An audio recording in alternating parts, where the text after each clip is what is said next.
Hili ni juma takatifu la Pasaka.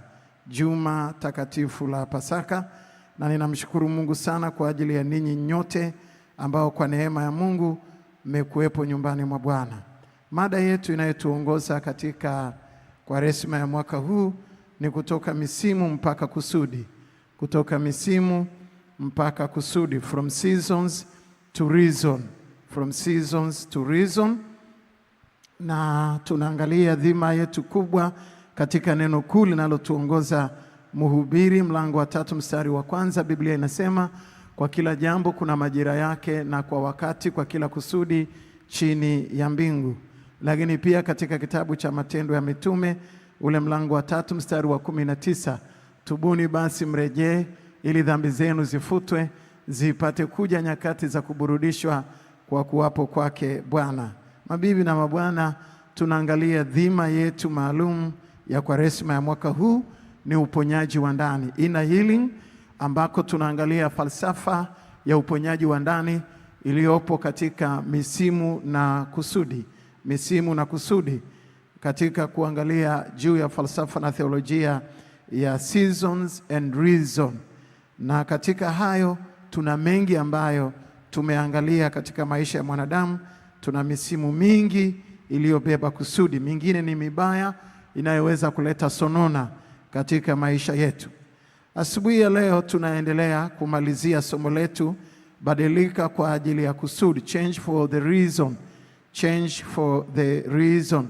Na tunaangalia kitabu cha Kutoka ule mlango wa 3 mstari wa 1 mpaka wa 10. Kitabu cha Kutoka ule mlango wa 3 mstari wa 1 mpaka wa 10.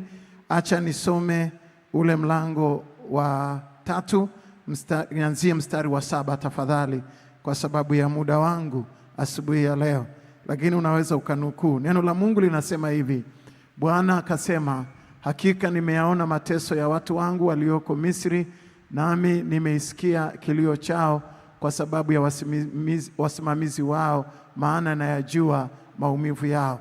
Hebu anzia mstari wa 5 tafadhali. Hebu anzia mstari wa 5. Naye akasema, usikaribie hapa, vua viatu vyako miguuni mwako, maana mahali hapo unaposimama ni nchi takatifu. Mstari wa 8. Nami nimeshuka ili kuwaokoa, niwaokoe na mikono ya Wamisri, niwapandishe kutoka nchi ile hata nchi njema, kisha pana nchi ijayo maziwa na asali, hata mahali pa Mkanani na Mhiti na Mperizi na Mwamori na Mhivi na Myebusi. Basi tazama, kilio cha wana wa Israeli kimenifikilia, tena nimeyaona hayo mateso ambayo Wamisri wanawatesa.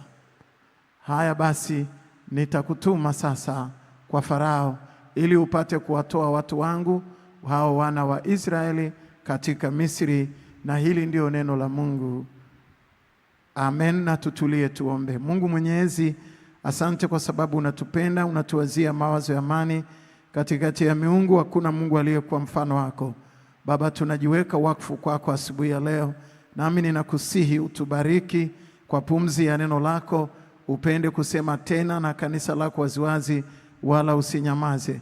Utubariki Mungu Mwenyezi kuingia na kutoka kwetu, na ulitume neno lako lisikurudie bure.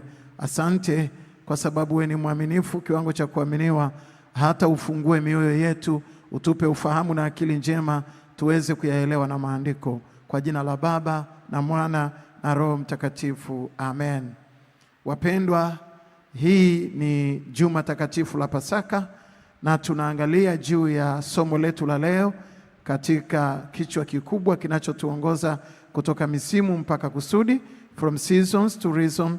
Na tunaangalia juu ya somo letu la leo asubuhi ya leo, badilika kwa ajili ya kusudi.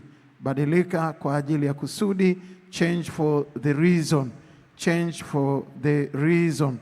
Na tunayo mambo mengi ambayo tumeangalia. Ni pale Musa alipogeuka. Musa akasema, nitageuka sasa niyaone maono haya makubwa, na ni kwa nini kijiti hiki hakiteketei. Na Biblia inasema Bwana Mungu alipomuona Musa amegeuka, hapo ndipo akasema naye habari za kumtuma Misri. Akamwambia, vua viatu vyako, kwa sababu mahali usimamapo ni patakatifu. Na tuliangalia viatu kadhaa. Mpaka jana tulikuwa tumeangalia kiatu cha 6 cha Musa, ambacho kwa kweli alikuwa hajui uwezo aliokuwa nao mkononi mwake.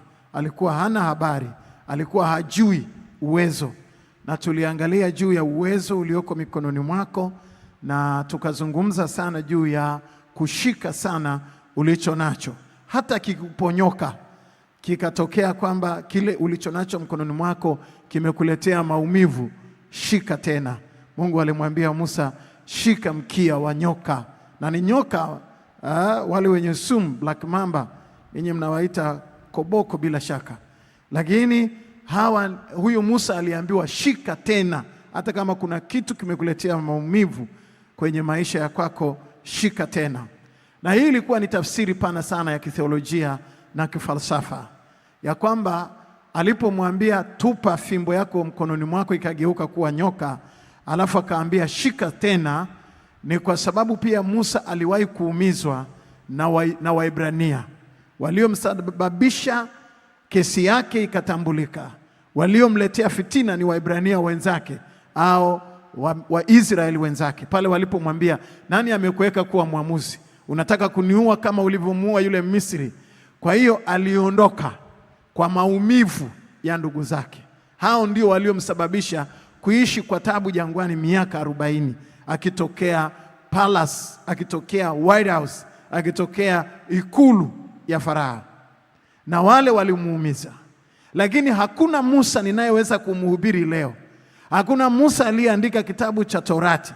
Hakuna Musa aliyeonekana aliyeweza kuzungumza na Mungu uso kwa uso kama asingeshika tena mkia wa nyoka, kwa maana alipaswa kurudi tena kwa wale waliomuumiza. Sijui kama umenielewa sawa sawa. Kuna watu ambao wameumizwa na biashara, wameumizwa na taaluma, wameumizwa na karama, wameumizwa na vipawa, wameumizwa na watu. Kwa hiyo kila saa yeye anajiapiza tu, sintaka nifanye, sintaka ni shika sana ulicho nacho. Kwa sababu, oh my God, wachache wameelewa. Pigie Bwana makofi mengi ya shangwe. Shika sana ulicho nacho, kwa sababu heshima yako iko pale palipokuumiza. Iko pale palipokuumiza. Nilisema jana kuna mtu mmoja alifanya biashara, akawa amechukua viazi kutoka Mbeya na Iringa. Akafika katikati, gari kapata accident na mizigo wake wote ukaanguka na gari kapotelea huko kwenye mlima Kitonga. Alafu akaja ofisini, akapigiwa simu, akaambiwa mzee, huko mambo yameharibika. Akaja ofisini akaniambia, mchungaji, ninajiapisha kwa hasara niliyopata. Najiapisha, hela zenyewe ni mkopo na sijui hata nitafanya nini. Najiapisha si tu kufanya biashara ya viazi, lakini hata kula chipsi. Sitaka niguse hata chipsi nikutana nazo mahali na zilani kwa lana. Nikamwambia hapana, hiyo kitu haipo, shika tena. Nikamtia moyo, nikamshauri.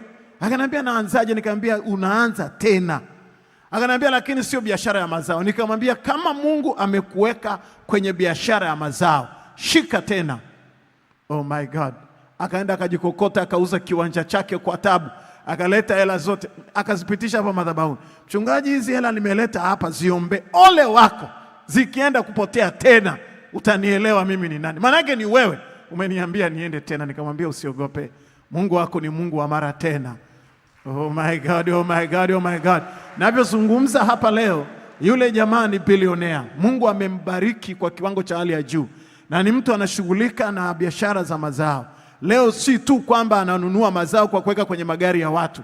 Leo ni mtu ana masemi trailer mengi na anafanya kwa kiwango cha hali ya juu. Anapaki chakula hapa paka anauza Marekani. Oh my God, usi kama unanielewa, ungempigia Bwana makofi mengi. Na Mungu amemsaidia akatoka.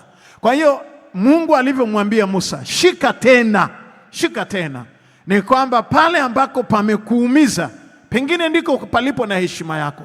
Na ndiyo maana alipomwambia Musa shika tena, akashika ule mkia wa nyoka, ile nyoka ikageuka kuwa fimbo. Ilikuwa ni ishara ya kwamba wale waliokuumiza, hao Waebrania, utaenda utawaokoa. Heshima yako, anwani yako na jina lako litaandikwa kwa sababu yao. akarudi tena akawaokoa, akagawanya bahari ya Shamu, na leo ninamhubiri Musa unayemjua wewe, kwa sababu alishika tena mkia wa nyoka. Nataka nizungumze na watu wachache ambao wameshajiapisha, wameshaona kwamba hawatakaa warudie tena kitu kama hicho, wanaona kama ni maumivu makubwa kwenye mioyo yao. Shika tena na shika sana ulicho nacho, asema Bwana. Pigie Bwana makofi mengi ya shangwe, haleluya. Hiyo ilikuwa ni kiatu cha 6 ambacho Musa alipaswa kukivua. Kiatu cha 7, kiatu cha 7 kwa Musa ilikuwa ni kushindwa kushikilia na kutumia udhaifu wa kigugumizi kama sababu ya kushindwa. Kushikilia na kutumia udhaifu wa kigugumizi kama sababu ya kushindwa, na hicho kilikuwa ni kiatu cha 7. Soma pamoja nami kitabu cha Kutoka ule mlango wa 4 mstari wa 10 mpaka wa 11. Kitabu cha Kutoka mlango wa 4 mstari wa 10 mpaka wa 11. Biblia inasema hivi: Musa akamwambia Bwana, Bwana, mimi si msemaji tokea zamani, wala tokea hapo uliposema na mtumishi wako, maana mimi si mwepesi wa kusema na ulimi wangu ni mzito. Bwana akamwambia, ni nani aliyefanya kinywa cha mwanadamu? Au ni nani afanyaye mtu kuwa bubu au kiziwi au mwenye kuona au kipofu? Si mimi Bwana? Musa alisema, mimi nina kigugumizi, siwezi kwenda kuongea, ulimi wangu ni mzito. Mtume mtu mwingine, lakini si mimi. Kwa hiyo hapa nina hoja moja ya msingi: acha visingizio na sababu za wewe kushindwa. Acha visingizio na kutoa sababu ya kwamba mimi siwezi, kwa sababu pengine kwa sababu wengine tu wanasema labda mimi ni mweusi. Kama wewe ni mweusi utumie mkorogo? Yaani kuna watu ambao anaweza kafika mahali anajionea kwamba mimi ni fungu la kukosa, yani siwezi. Kuna wengine wanajiona ni kwa sababu labda ni darasa la 7, pengine hauna elimu na unajiuliza kwa sababu sina elimu basi nafikiri mimi niishie hapa. Wengine wanaweza kuendelea, lakini si mimi. Hujawahi kukutana na watu wa darasa la 7 wenye hela na wenye maisha ya ajabu na walioajiri wenye madigrii? Nani alikuambia ujidharau? Nani alikuambia kwamba wewe huwezi? Nani alikuambia ujione kwamba hauna nafasi? Hebu naomba uweke pale pengine reflection yetu. Unaona, acha visingizio na sababu za wewe kushindwa. Kwa sababu wewe ni mweusi unataka kutumia mkorogo. Naona yule dada pale ameshachukua masabuni yake, ameshachukua bleaching soap, ameshachukua skinning siyo kitu gani cream, na amejiandaa tayari, anataka kuwa mweupe. Anaamini ya kwamba ni kwa sababu tu ya rangi, pengine mtu anaweza akapendwa, akakubalika, akaolewa, akapata kibali kwa sababu ya rangi. Na hii ndio tatizo, unakuta watu wanatumia mkorogo, mwisho hawai weupe, wanakuwa wa madoadoa. That's the problem. Na waona matatizo makubwa. Kwa sababu gani? Unaanza kujiona kwamba una visingizio vya rangi, una visingizio vya ukabila, una visingizio vya ukanda. Mimi mwenzako nimetokea sijui wapi, sijui nimetokea kijiji gani, sijui nimetokea huku, sijui nimetokea Afrika. Kwa hiyo hakuna jambo jema laweza likatokea kwangu. Wengine nimetokea Nazareti. Sema, je, Nazareti laweza kutokea neno jema? Lakini ni lazima ufike mahali wachane na hiyo habari ya kujiona kwamba wewe hauwezi kwa sababu ya vitu fulani kwenye maisha ya kwako. Sina mtu wa kunitia birikani. Alikutana mtu amekaa miaka 38 katika birika la Siloamu. Amekaa pale kwenye hilo birika ambalo walikuwa wanakusanyika jamii ya watu wengi sana, na wanakaa hapo. Na kuna mtu ambaye alikuwa amekaa hapo kwa miaka 38. Yesu akaja akamuuliza, wataka kupona? Akasema, mimi sina mtu wa kunitia birikani. Sina mtu wa kunitia birikani. Halikuwa ni jibu sahihi, kwa sababu Yesu anamuuliza, wataka kupona? Swali lilikuwa ndio, kwamba nataka kupona, ndio maana niko hapa, na huu ni mwaka wa 38. Lakini yeye akasema sina mtu wa kunitia birikani. Kila mara malaika anapotumwa kutibua maji, watu wengine hushuka mbele yangu. Huyo jamaa alikuwa ameshaapiza ukoo mzima, alikuwa amelaani kwamba wanafamilia wamemwacha pale kwenye kirago cha kulala, amepooza, wamemwacha, na alikuwa amelaani familia nzima. Lakini Yesu anamuuliza, wataka kupona? Mwisho akaona hii jamaa haielewi, akamwambia jitwike godoro lako uondoke. Akajitwika godoro akaondoka. Tangu saa hiyo hiyo akapona. Yesu akaja kukutana naye akamwambia, tazama umekuwa mzima, usitende dhambi tena. Tumsifu Yesu Kristo. Pigie Bwana makofi mengi ya shangwe. Haleluya. Wataka kupona? Wataka nikutendee nini? Kwa hiyo mimi nachoweza kusema, tuache sababu na visingizio. Na mimi nasema hili la sababu na visingizio lina watu wengi kweli, kwa sababu kwa sababu mimi sio mtoto wa mchungaji, pengine siwezi kuwa mchungaji. Hata watoto wa walevi wanaweza kuwa wachungaji. Hata watoto wa majangili na majambazi wanaweza kuwa. Oh my God, ungempigia Bwana. Si kwamba lazima utoke kwenye familia takatifu, utoke kwenye the whole family, yaani umetokea familia takatifu ndio uweze kumtumikia Mungu. Haijalishi umetoka kwenye nyumba ipi. Ibrahim alitoka kwa Tera, baba yake alikuwa mchawi, mwabudu sanamu. Full stop, ndiko alikopatikana Ibrahim. Na mimi nataka nikuambie, wewe unaweza. Full time, full stop, in the name of Jesus. Unaweza kwenye maisha ya kwako. Washindi wachache wangesema amina. Haleluya. Lakini jambo la 8 na la mwisho ambalo mimi ninafikiri Musa aliambiwa avue kiatu cha 8 ni kuamini na kuona wengine wanaweza kuliko yeye. Musa alikuwa anaamini na kuona wengine wanaweza kuliko yeye. Na hii ndio problem kubwa, na hichi ni kiatu cha 8 cha Musa alichoambiwa akivue. Katika kitabu cha Kutoka ule mlango wa 4 mstari wa 13. Kitabu cha Kutoka mlango wa 4 mstari wa 13. Biblia inasema, Musa akasema, Bwana nakuomba, tuma kwa mkono wake huyo utakayemtuma. Tuma kwa mkono wake huyo utakayemtuma. Tafadhali, kwa nafasi hii na kwa utume huu na kwa yale ambayo ninafikiri wengine wanaweza, lakini mie fungu la kukosa. Hapo ndipo watu walio wengi wamestaka. Wanaamini ya kwamba wengine wanaweza kuliko wao. Na kabisa utasikia akisema, heri wewe mwenzangu, una dada yako anakaa Uingereza. Heri wewe mwenzangu, huko kwenu mmesoma. Heri wewe mwenzangu, unafanya kazi kwenye shirika la kimataifa. Hapa kwetu Uswahilini ni taabu tupu. Heri wewe mwenzangu, uliwahi kufanya biashara. Heri wewe mwenzangu, uliwahi kupataga wateja. Heri wewe mwenzangu, una masters ya uchumi. Heri wewe mwenzangu. Yaani anaona wengine wote wanafaa. Heri wewe kule kwenu naona mnapendana. Kwetu sisi hakufai. Familia yako haijawa mbaya kuliko ya Yakobo, lakini ndani ya familia ya watu wabaya alitoka Yusufu aliyeilisha dunia, na taifa takatifu likatokea ndani yake. Wewe una tabia ya kuwapa wengine credit. Watu wana tabia ya kuwapa wengine credit, na hii ni dalili mbaya ya kustarehe na kupumzika na kuona kwamba wengine wanaweza. Tangu sasa amini kuwa unaweza. Oh my God, oh my God, oh my God.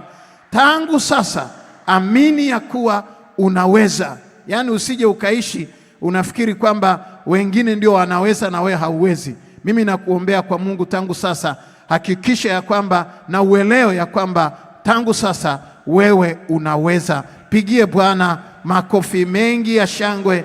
Haleluya. Piga tena, Yesu asikie. Haleluya, haleluya, haleluya. Unaweza. Unaweza kabisa.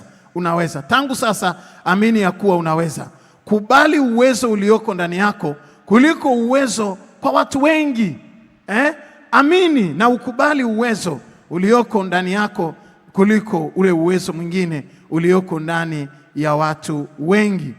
Na mimi nataka niseme asubuhi ya leo ya kwamba watu wengi wamekosa imani na uwezo na nguvu iliyoko ndani yao, na wamefika sasa heri zote wewe unawagawia wengine tu. Heri wewe ulisomaga, mimi unajua nilishiaga darasa la ngapi. Heri wewe mweupe mwenzako mie mweusi. Heri wewe mrefu mwenzako mie mfupi. Heri wewe, yani hivyo, heri wewe mfupi mwenzako mie mrefu. Nikikaa kwenye daladala nisiwezi kusimama, napata shida, naumwa na mgongo. Yani una matatizo ya kukutosha ya kuona wengine wana heri. Heri mwenzako wewe una nywele miki pilipili. Heri mwenzako mie, wewe una miguu mwenzako mie nachelewa. Yani hivyo. Lakini huna sababu ya kufikiri kwamba wengine wanafaa kuliko wewe. Na kuna hata wengine, hata kanisani hapa, ukisimama mchungaji kusema tunataka kufanya jambo fulani, wengine wanaangaliaga fulani labda ndiye anaweza kufanya, mimi nitaweza wapi? Tena anaangalia fulani leo yuko kanisani, mchungaji mbona huu mnada utamdodea kama wanunuaji hawapo. Yani yeye mwenyewe anajiona kama si wa kutoa sadaka, sio wa kununua, si wa kufanya kitu chochote. Yani anaona kama hakuna kitu chochote ambacho kinawezekana ndani yako. Usijionee shaka hata siku moja. Never doubt yourself, usijionee shaka. Na unajua nina hoja gani asubuhi ya leo? Nina hoja nzito sana ya kukuonyesha kwamba hakuna mtu anayefaa tena kuliko wewe. Hakuna mtu anayefaa tena kuliko wewe. Kwa nini? Nataka nikupe kidogo somo la sayansi na biolojia this morning. Na research zinaonyesha ya kwamba wewe unafaa. Nataka nikuangalizie juu ya ubora wa mbegu ya uzazi. Ubora wa mbegu za uzazi inaitwa sperm count kwa wale madaktari na watu wa biology na wanasayansi waliobobea. Na hakuna anayefaa kuliko wewe. Mahali ambako Mungu amekuweka unafaa sana. You are the best. Oh my God, oh my God, oh my God. Sijui wachache wanajionea bado mashaka. Yani bado wanajionea mimi sio fulani. Mchungaji angemwambia fulani. Wewe unaweza na unafaa kila mahali ambako Mungu amekuweka. Ukisimama kwenye nafasi yako, wewe ni the best. Ukiwa darasa la 7 ni the best. Ukiwa na madigrii ni the best. Ukiwa mwanaume, ukiwa mwanamke, wewe ni the best. Ni mtu wa maana, unaweza. Na sayansi inahisi tu Biblia peke yake, na nitachanganya Biblia na sayansi. Lakini katika kitabu cha Mwanzo ule mlango wa 41 mstari wa 39, Mwanzo 41:39, nataka kufanya mix up ya biology na Biblia. Farao akamwambia Yusufu, kwa kuwa Mungu amekufahamisha hayo yote, hapana mwenye akili na hekima kama wewe. Hakuna mwenye akili na hekima kama wewe. Yusufu alitafsiri ndoto ya Farao. Alipomaliza akamwambia Farao, tafadhali Farao na ajitafutie mtu atakayeweza kuongoza na kukusanya chakula katika miaka hii miema ambayo nchi inazaa. Tuweke akiba kwa ajili ya miaka 7 ijayo. Farao alikuwa anafahamu juu ya uwezo alionao mtu.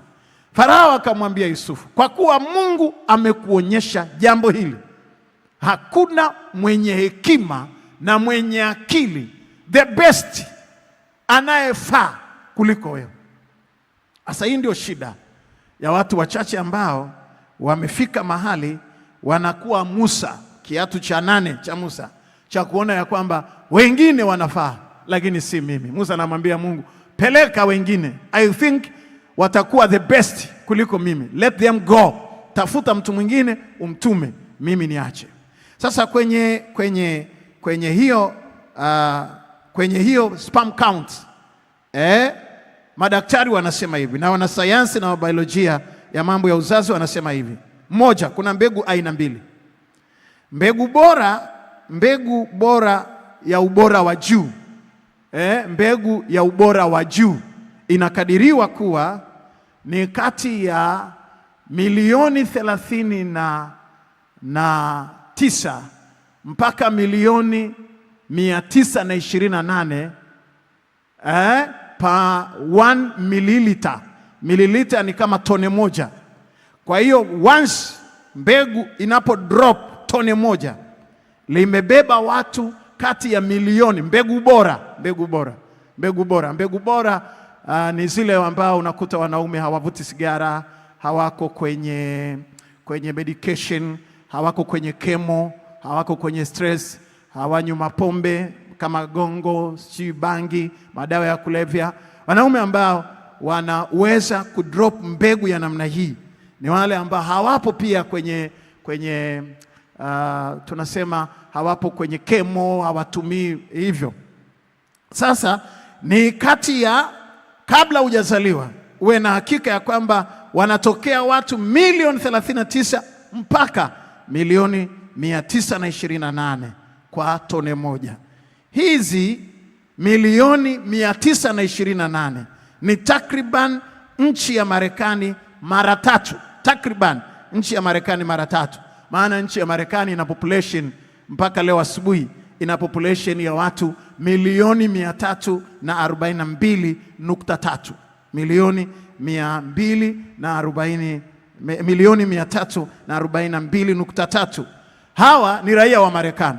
Kwa hiyo ile mbegu bora, ili mtu azaliwe kwenye mbegu bora. Na mimi nikikuangalia ulivyo na nywele nyeusi, hii ni mbegu bora bila shaka.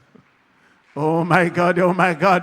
Ungenisaidia kumpigia Bwana makofi mengi ya shangwe, haleluya. Yaani mtu mmoja kabla hajazaliwa mbegu bora ameshinda raia wote wa nchi ya Marekani mara 3 times ya population ya Marekani. Wewe ndio unazaliwa, ulishinda kabla hujazaliwa, unafaa kabla hujazaliwa. Hakuna tena mwenye akili kuliko. Wako wapi watu washindi hapa wanaoweza kumpigia Bwana makofi ya shangwe, haleluya? Hakuna tena mwenye akili kama wewe. Farao akamwambia Yusufu, ulishashinda kabla hujazaliwa Yusufu. Wewe Musa ulishashinda kabla hujazaliwa. Na mimi nataka nikuambie sasa, labda niende kidogo ili uweze kunielewa sawa sawa. Sasa hii ni takwimu ya mbegu bora. Hizo ni sperm count kwenye masuala ya biology na sayansi na mambo ya daktari. Tuende kwenye mbegu sasa za ubora wa chini. Hizi ambazo labda imetokea tu umeamkia kwenye gongo, umetoka kwenye mabia huko, unatumia pia chemo, yani una maradhi fulani, unatumia dawa huko kwenye medication. Mbegu hizi ni mbegu za ubora wa chini. Inakadiriwa ni kuanzia milioni 15 mpaka milioni 259 pa miligram. Na hizi ni sawa na hilo tone moja kama ninavyosema kwa vipimo vya kibiolojia na kidaktari. Ni sawa na nchi ya Tanzania. Hii mbegu ambayo sasa ni dhaifu, hii sasa ambayo mzee ametoka kwenye gongo huko, ni sawa na nchi ya Tanzania ya idadi ya watu milioni 70, ni sawa na mara 3.5. Yaani hii ni mbegu ya ubora wa chini. Na mimi nataka nikuhakikishie ya kwamba you are the best. You are the best. Wewe ni mtu wa maana na mtu wa baraka kubwa sana kwenye maisha ya kwako. Sasa ukiangalia hizi kwamba uliwahi kushinda, na ndio maana nakuambiaga ukielewa chanzo chako, hautaogopa mtu anayepambana na wewe hapa. Muonee huruma, kwa sababu kama ni Mtanzania mmoja ulishashindaga nchi hii mara 3.5 kabla hujazaliwa. Oh my God. Ulishawashindaga wa Tanzania yani nchi hii kwa idadi yao mara 3.5. Kama ni Marekani mara 3 almost ulishashinda. Na ni kwa kiwango kile cha grade ya mbegu kabla mtu hajazaliwa. Na mimi nataka nikuambie hakuna mtu anayefaa kuliko wewe. Unaweza. Mungu akamwambia Musa utakwenda. Maana yake Mungu anajua mwanzo wa kila mtu. Anajua kabla mtu hajazaliwa ameshinda. Kwa hiyo nataka nikuambie, hebu sema pamoja na mimi, I'm the best. Oh my God, oh my God, oh my God, oh my God. Pigie Bwana makofi mengi ya shangwe, haleluya. Piga tena Yesu asikie. Pigie Bwana vigelegele vya shangwe. You are the best, you are the best. Wewe ni mshindi na zaidi ya kushinda, na wewe una nguvu ya kushinda. Halafu mpigie Bwana na makofi mengi ya shangwe na vigelegele vya shangwe tena. Pigie Yehova vigelegele vya shangwe, haleluya. Usijione shaka, usijione shaka. Never doubt yourself, believe in yourself. Jiamini tu ya kwamba unaweza katika mambo yote. Unaweza katika huduma, unaweza katika utumishi, unaweza katika mambo yote. Na Biblia inasema na yaweza mambo yote katika yeye anitiaye nguvu. Wako wapi washindi hapa wanaoweza kumpigia Bwana makofi mengi ya shangwe na vigelegele? Hayo makofi hayatoshi, pigie tena Bwana vigelegele vya shangwe. Haleluya! Na mimi ninajua kwa hakika ya kwamba mahali ambako Mungu anataka kukufikisha si mahali ambako wewe unashindwa kufika hata siku moja. Mahali ambako Mungu anataka uende si mahali ambako wewe unashindwa kwenda. Tatizo lako ni kudeka, ni kudeka tu. Unajiona kwamba mimi sio wa viwango hivyo, mimi siwezi kwenda pale. Sasa kama watu ni washindi namna hii kabla hawajazaliwa, ni kitu gani kinachowasababisha leo akina Musa kusema sisi hatuwezi, tuma mwingine aende badala yetu? Kwa nini? Kwa nini? Ni nini kinachomsababisha mtu akishazaliwa anakuwa goigoi, anakuwa mlegevu, anashindwa kujiamini, anapoteza imani ambayo Mungu anamwamini kwa kuwa anamjua kabla hajazaliwa? Ni kitu gani hicho? Hili ni tatizo la kufika duniani ukarelax, ukapumzika, ukaanza kula baga ukaanza kula sausage. Unataka kupumzika, unataka kutulia, unataka kutulia, unataka kutulia. Yani ya nini kuhangaika? Unataka kutulia, unataka upate mapumziko. Na mimi nilishakwambia tena, kupumzika utapumzika kaburini baada ya kutakiwa best wishes, rest in peace. Hebu punga mkono wako pamoja na mimi. Kupumzika utapumzika baadaye ukiambiwa rest in peace. Lakini pia hata ku rest in peace, ndugu yangu, uwe basi tukikuambia rest in peace iwe kweli kwamba you need rest. Lakini kama ulikuwa umerest before, hata ukiresti unaresti wapi? Unaresti, ulikuwa ushapumzika hata kabla ya mapumziko ya milele. Lakini nataka nikuhakikishie, ili tuje kukutakia best wishes, rest in peace, raha ya milele umpe Bwana apumzike kwa amani, basi wakati huu wewe ni the best, kwa jina la Yesu Kristo wa Nazareti aliye hai. Pigie Bwana makofi mengi ya shangwe. Haleluya! Unataka kupumzika? Kwa nini leo unakosa ule uwezo mkubwa ambao Mungu aliuweka ndani yako? Kama watu ni washindi namna hii, kwa nini leo tunavilaza? Kwa nini leo tuna viumbe wazito? Unabebana na mtu kwa uzito. Ni kwa sababu ameamua kupumzika. Ni maamuzi. Ameamua kurelax. Hataki matatizo. Anajiona kwamba anavyo vya kutosha, anakula, anakunywa, anapumzika. Kuna watu ambao tulikuwa tumepelekwa shule, ukifika unasoma kama mwenda wazimu. Paka wengine wanakutania na kuambia umetumwa na kijiji, kwenu hakuna kitu. Na anasema kweli, kwetu hakuna kitu. Unasoma kuliko, unasoma extra, lakini utoke. Na kuna ambao walipelekwa shule na gari, wanapelekwa leo na fedha za matumizi na visiting day ya kuleta keki ya sukari na asomi. Kwa nini? Ameamua kupumzika. Tofauti ya wale tuliokwenda shule kwa mguu, tuliotembea hapa, umebeba kidumu, unachelewa, una jembe, una kuni na ukitoka unaenda kwanza kuripoti kwenye shamba la mwalimu, ukalime, ukateke maji kwa mwalimu. Yaani hivyo. Tofauti na hawa eti wanakuja kama wakwangu, wanaletwa hapa na gari na kiyoyozi, paka wanafika, wakipokelewa wanakunywa chai, tena chai yao mwalimu akaniambia juzi wana na sausage. Sisi ni kokwa la embe, mnang'ang'ana nalo ile saa 5 au saa 6 ya break. Ni embe limeletwa na mtu mmoja, hilo kokwa ni watu 20 mna wote, na kila mtu anasubiria, jamani ni zamu yangu. Mikono ametoka chooni, ametoka wapi, is up to them.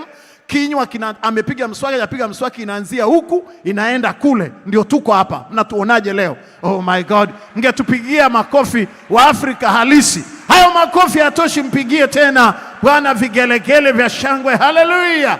Huko ndiko tumetoka watu, na tulikuwa tunafikiri kwa kiwango cha hali ya juu. Ukipelekwa shule unasoma, na ukitoka unatoka na knowledge, unatoka na maarifa, unatoka na ufahamu. Hii elimu ya leo ya starehe, hii ya starehe. Mtoto anapelekwa shule na kitambi, mtoto anapelekwa shule na kitambi kabisa, kitambi kizito, anatembea hivi, kitambi kiko kule. Shule niliyosoma mimi kutoka nyumbani kwangu kwenda shule niliyosoma ni kilomita 20 kwenda, kilomita 20 kurudi, na kuna mito ya kuvuka, na hii ni masika. Na huna mwavuli. Saizi, wakati wa saizi ndio mvua zinanyesha huko Moshi. Umebeba jani la mgomba unaenda nalo shule, na una mto ambao tena mpaka uvizie mtu anayekwenda shamba mbaba akushike tena mkono akuvushe ndio unaenda shule. Ndio hii shule ile. Mimi nakwambia achana na mimi, hii kichwa achana nayo. Siwezi kulinganishwa na kizazi hiki cha leo hata kidogo. Hiki kizazi ovyo. Nakataa, nasema ovyo. Wako wapi watu wanaonielewa hapa? Ovyo. Kizazi kinapelekwa shule na gari na visiting day. Yani mama akija shuleni amekuja Igongo Kengele ni mtundu. Yani mzazi akifika shuleni umefika. Yani wewe mtu amepangwa shule, mwana kijiji. Mtoto wake amefaulu. Amepelekwa Weruweru Girls. Amepelekwa Ashira Girls. Anatokea hicho kijiji alichotokea. Kuna waliotokea Songea wanapelekwa Ashira Girls. Kuna visiting day hapa. Mkulima wa Songea, mwana kijiji wa Songea, mbibi wa huko Songea, mtoto wake si wangapi huko amefaulu. Bibi mwenyewe hajui kusoma, hajawahi hata kupanda gari. Kuna watu wamesomeshwa na baba zao na mama zao. Hawa wazazi hawakuwahi kupanda gari, hawakuwahi kuona gari. Wao wamepangwa Machame Girls, wamepangwa Ashira Girls, wamepangwa Tabora Boys, Tabora Girls. Nani wakuja kukuvisit hapo hata ukiugua? Ukiugua uhangaike na mwalimu wenu huko. Akina mama Kam wakupeleke huko ataka kukupeleka. Lakini sio kwamba ni wewe unafikiri kwa nini mama hajaja? Mtoto leo anamuuliza daddy I miss you so much. Amekaa mwezi mmoja eti amemiss. I miss you so much. I miss you dear, I miss you. Samahani sana. Lakini nasimama hapa kusema usijionee shaka kwa jina la Yesu. Wako wapi watu wachache hapa? Ningeona watu wachache wanaoweza kumpigia Bwana makofi. Usijionee shaka kiasi cha kujiita fungu la kukosa. Kuna watu ambao wanajiita fungu la kukosa. Hivi unajua wewe ni the best. Wewe sio fungu la kukosa. Umekula tu mabaga hapa, ukala machalari na maugali ukadeka. Lakini wewe sio mtu wa hivyo. Ni chips zimekuharibu. Ni favor zimekuharibu. Lakini wewe you are the best. Na mimi nataka niwaambie wazazi, watoto hawa wameshinda kabla hawajazaliwa. Usije ukawaweka nyuma kwamba wageuze kuwa midoli, kwamba sayansi na biolojia inaprove walishashinda. Lazima ujue kwenye society mtu kabla hajazaliwa kuna ushindani na ubishi. Na huo ubishi anazaliwaga nao mtu kabla hajazaliwa. Lazima kuna ubishi ndani yake. Msisubutu kuwaondolea watoto ubishi. Waache wapambane hapo mbele, kitaeleweka kwa jina la Yesu Kristo. Wachache sana wanasema mtoto wangu asiguswe. Asiguswe mtoto. Wengine kabisa mtoto asiguswe, hata shuleni asiguswe. Mwalimu usinigusie mwanangu na mshono. Anafika kwa mwalimu na mshono. Uje hapa kwenye shule yangu niambie una mshono, nitakurarua tena. Ushone mara ya pili utaamini. Mshono. Shukuru Mungu aliyekutoa kwenye hiyo operation akakupa mtoto, lakini usimfanye mtoto kuwa mdoli kwa sababu una mshono. Hivyo hapana, hiyo si sawa mbele za Mungu aliye hai. Fanye huyo mtoto afanyike kuwa baraka. Ni mshindi kabla hajazaliwa, mtengeneze kuwa mshindi. Washindi wachache wangesema amina, halafu ungempigia Bwana makofi mengi ya shangwe. Haleluya. Amua hivi leo kubadilika kwa ajili ya kusudi. Change. You must change for the reason. Yani amua hivi leo kubadilika kwa ajili ya kusudi. Amua kubadilika kwa ajili ya kusudi. Change for the reason. Change for the reason. Huo uzito, huo uzembe, huko kujiona kwamba uwezi, huko kujiona wengine wanafaa na kusema bora wengine waende, mimi basi, mimi fungu la kukosa. Tangu leo upone kwa jina la Yesu. Maisha ni marefu kuliko msimu. Life is longer than a season. Maisha ni marefu kuliko msimu. Kwa hiyo geuka sasa uyaone maono haya makubwa. Wako wapi watu wachache ambao anasema mchungaji, hii Kwaresma inanigeuza? Namaliza somo hili kesho asubuhi, nitamaliza jioni kwenye ibada ya kesho ya chakula cha Bwana. Ibada hiyo ya Alhamisi ya chakula cha Bwana kesho. Namalizia somo hili ambalo nimefundisha takribani kwa siku 40. Lakini nataka niseme geuka sasa uyaone maono haya makubwa. Wako wapi watu wachache ambao wananielewa? Nitageuka sasa niyaone maono haya makubwa, from season to reason. Oh, makofi haya hayatoshi. Pigie Bwana vigelegele. Na Musa alipokutana na kijiti kinachowaka bila kuteketea, akasema nitageuka sasa. Wapendwa mabibi na mabwana, hii ni Kwaresma. Geuka sasa kutoka katika dhambi iliyokuwa inakuzinga kwa wepesi, kutoka katika udhaifu, kutoka katika uzito, kutoka katika maisha mabaya, kutoka kwenye sonona. Geuka sasa uyaone maono makubwa. Kwa nini kijiti hiki hakiteketei? Kwa nini kinaungua bila kuteketea? Kwa nini umepitia maumivu makubwa lakini kijiti hichi hakiteketei? Oh my God, ungempigia Bwana makofi mengi.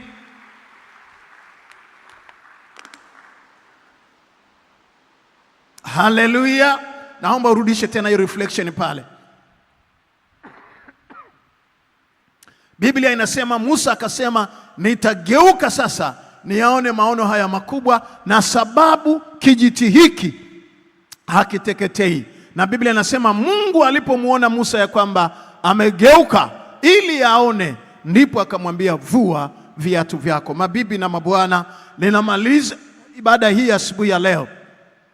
Musa akasema nitageuka nione kwa nini kijiti hiki hakiteketei. Na mimi nasimama kwenye madhabahu hii. Wewe ni kijiti ambacho hakiteketei. Unapita kwenye misimu mingi mibaya, umepita kwenye sonona, lakini wewe ni kijiti ambacho hakiteketei. Wako wapi watu wachache wanaosikia? Ninasimama kwenye madhabahu hii, ninataka nikuambie wewe ni kijiti kisichoteketea. Ndio maana leo upo mpaka. Oh my God, oh my God. Si kama naongea na watu wangapi asubuhi ya leo. Hebu nisaidie kumtikisa jirani yako, mwambie kijiti hiki hakiteketei. Mwambie tu kijiti hiki hakiteketei. Nimepata hasara several times, nimesema vibaya several times, nimepata maajali several times, lakini kijiti hiki hakiteketei. Wako wapi watu wachache wanaosema amina hapa? Biashara yangu imeanguka mara kadhaa, nimejeruhiwa mara kadhaa, nimeuziwa mara kadhaa, nimesemwa vibaya mara kadhaa, watesi wangu wamekaa vikao vya kuniharibu mara kadhaa, lakini kijiti hiki hakiteketei. Wako wapi wachache wanaosema amina? Pigie Jehova vigelegele vya shangwe. Nasema kijiti hiki hakiteketei. Nimepata hasara mara kadhaa, nimekataliwa mara kadhaa, nimejeruhiwa mara kadhaa, nimesemwa vibaya mara kadhaa, nimekataliwa mara kadhaa, nimegandamizwa mara kadhaa, nimenyang'anywa haki yangu mara kadhaa, lakini leo nipo. Kijiti hiki hakiteketei. Washindi wachache wangesema amina. Pigie tena Jehova na vigelegele vya shangwe. Tumepita mahali pa COVID-19, hatukufa. Kijiti hiki hakiteketei. Mama Mari,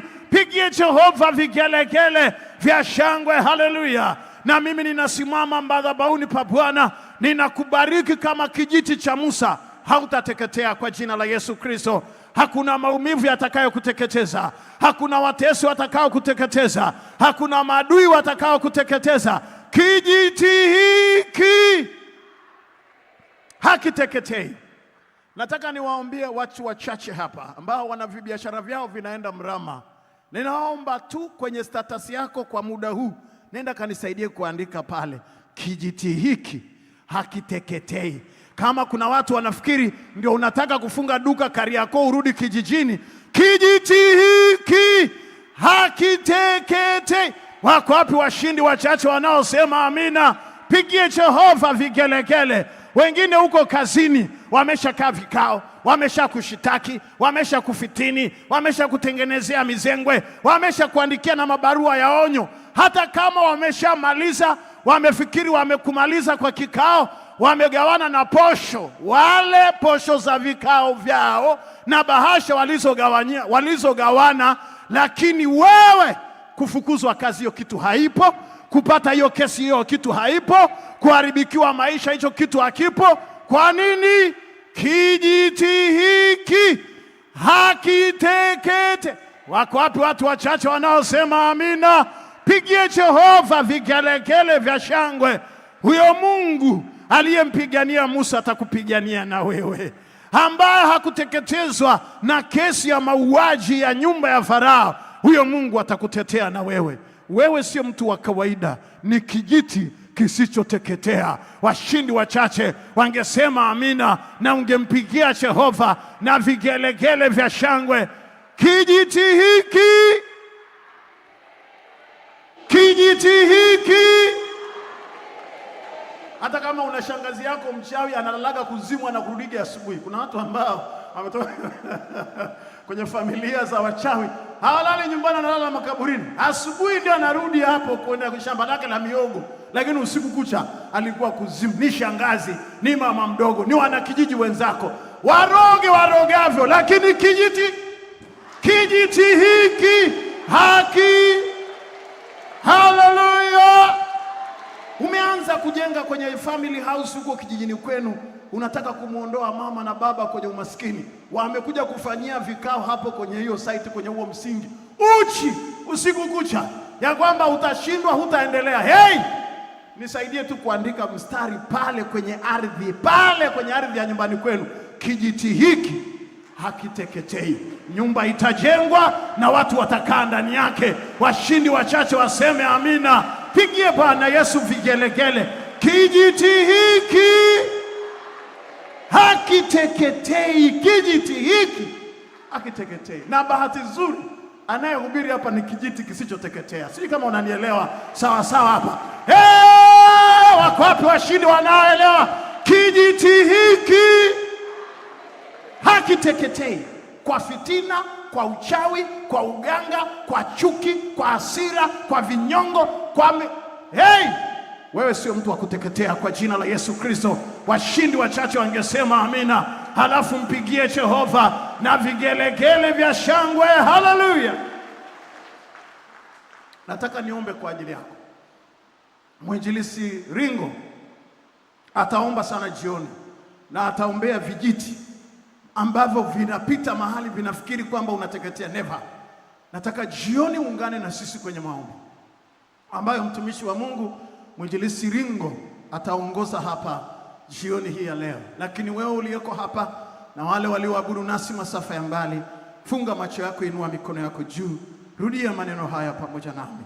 Sema kwa sauti kubwa: Bwana Yesu, asante kwa ajili ya pendo lako la kimbingu. Na wewe umesema na moyo wangu, nimelisikia neno lako.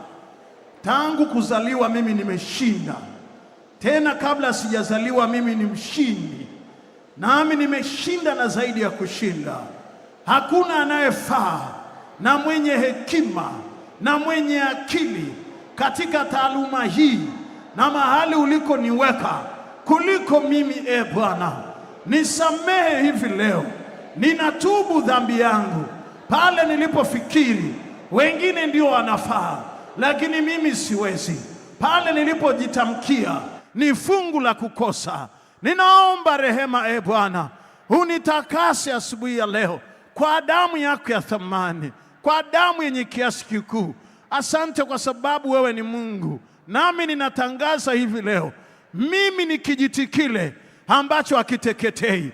Kwa jina la Yesu, maono yangu hayatateketea, ndoto yangu haitateketea, uwezo wangu hautateketea, huduma yangu haitateketea, karama yangu haitateketea, maisha yangu hayatateketea. Wewe ni Mungu yeye yule, Mungu wa milele, Jehova Elishadai, Jehova Shama, na ukatende kwenye maisha yangu na watoto wangu na watu wa nyumba yangu. Hawa wameshinda na zaidi ya kushinda kwa damu ya Yesu Kristo, kwa damu ya Pasaka, kwa damu ya Kalvari, kwa damu inenayo mema. Baba, ni asante kwa sababu unaishi na umesikia sala na dua na maombi yangu. Ya Bwana, samehe uovu wangu, nitakase kwa damu yako ya thamani, katika jina la Yesu. Nitume sasa, ninageuka sasa, niyaone maono haya makubwa, katika jina la Yesu